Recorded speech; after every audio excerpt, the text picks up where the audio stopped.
If ever a race can define a career, it was the 1986 WS Cox Plate. And Bonecrusher races. The words still bring a tingle to the spine, reviving memories of a racehorse who displayed grit, determination and courage every time he took to the track.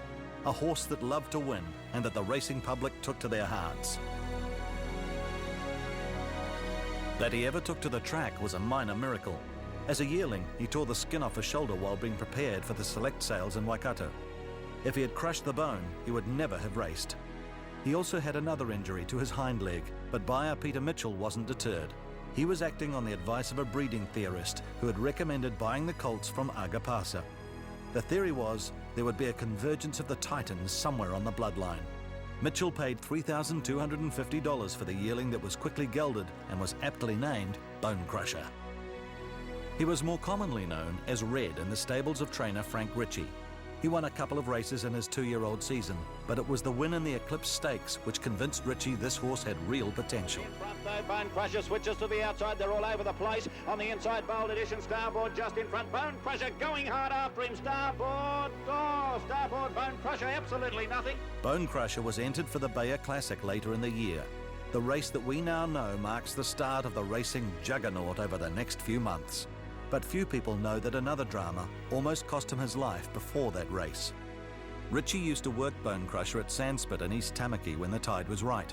However, one day Bonecrusher got his hind leg stuck in a hole as the tide started to come in. Fortunately, Red didn't panic and they rescued him, but it gave the team a real fright. There was another concern for Bonecrusher before the New Zealand Derby. For the first time, but not the last, Ritchie had to stand guard over his champion because of fears for his safety. Fortunately, Bonecrusher repaid that favour. Still in front, Flight Bijou now coming at him hard. Bonecrusher in front, Flight Bijou's closing. Bonecrusher running about, but he's still in front. Flight Bijou trying to pull him back. Bonecrusher in front and he's won the Derby. Second is Flight Bijou. Next behind them, Random Chance third. Field Answer was next. Gary Stewart was the regular jockey, and the Bonecrusher crew were on the ride of their lives. Australia was the next testing ground. He'd failed to impress on an earlier quick visit. Now the Australians were about to become converts as Bonecrusher claimed the Tancred Stakes. Look at Bonecrusher. Bonecrusher down the outside is coming home right over the top of them. Rand and Raven, Bonecrusher won the Tancred. What a performance. The following week, it was the AJC Derby. And once again, the Ritchie crew had to provide round-the-clock surveillance on their rising champion.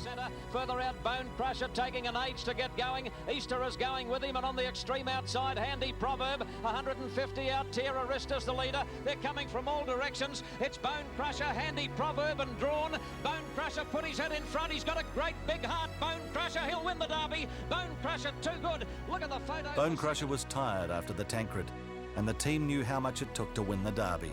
So it was time to go home and freshen for another spring raid across the ditch, this time in Melbourne. The first race was the Underwood Stakes at Caulfield.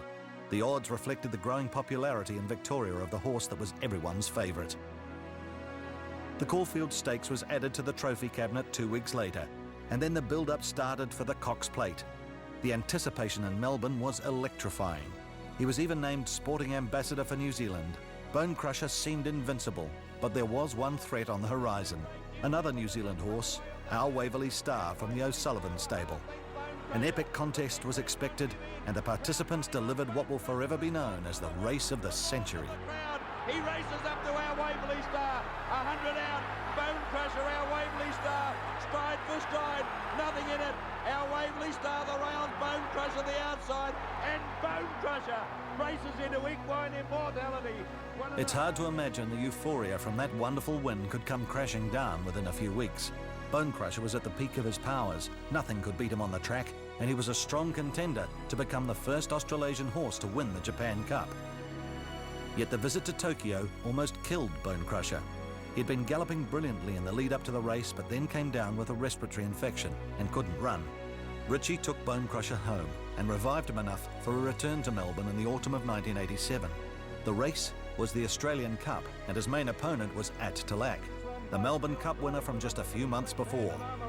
Bonecrusher produced one of his greatest gut-busting runs. At Talac 2 lengths in front. Bonecrusher in second placing from Armour Redman. At Talac the leader. Bonecrusher trying hard. At Talac, Bonecrusher going to him. A great struggle, he hit the lead. Either Bonecrusher or At Talac, nearly a dead heat. Nearly a dead heat, maybe. It was Bonecrusher's race, and it was probably the last time he ran at his peak. The infection in the race against Attalack flattened Red, and he wasn't fit enough to defend his Cox Plate crown. Way through also with Golden King. There were other significant races ahead. A final Group 1 in the Air New Zealand Stakes in February of 1988. Deriana sounds like fun. Bonecrusher stretching out after them, and Horlicks right through on the inside. Sounds like fun. Bonecrusher, and Bonecrusher got there. Photos. Horlicks second. Sounds like fun. Deriana the next one. And Bonecrusher made it back to Moonee Valley to become part of an historic New Zealand trifecta in the Cox Plate later that year, finishing third behind Poetic Prince and Horlicks.